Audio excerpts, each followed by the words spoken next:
It's a tough day for the SNP, a disappointing result, there's no point pretending otherwise. But there's also no doubt that there's a number of factors at play. We know, and I heard enough times on the doorstep, that Margaret Ferrier's reckless actions were clearly going to cause a backlash for the SNP.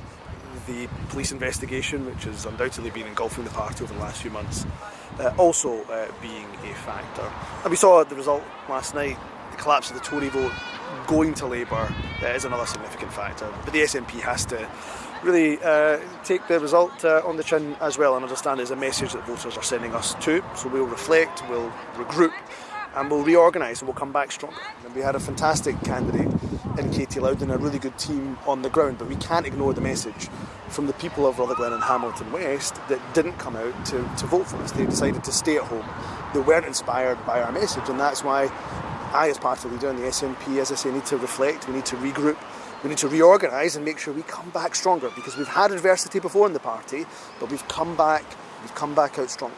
This is exactly why we have to make sure our message is crystal clear. And that message is that Westminster has and is failing people. People very much right across Scotland are facing and suffering the consequences of Westminster's cost of living crisis. So we have to say the alternative is independence. I don't think people pay all that much attention to the process. What they want to understand is, what does independence mean for them? So the SNP, of course, has to be talking about independence, but talk about why it's relevant to tackling the cost of living crisis, why it's important to invest in our public services, what it means for our economy. These are the issues that undoubtedly matter. That will still be your preferred strategy then for the next steps in independence, that goal of winning the most seats? Look, again, I'll give you all the detail of my preferred strategy when we get to conference. There's a number of amendments that are in. I've always said I will listen to the party, reflect on the amendments that come in, and then see if we can find a position that carries all of the party in the same direction. That's what I'm hoping to do. But as I say, the process actually isn't as important to people, I don't think, out here, as what does independence mean to them. And it means to them,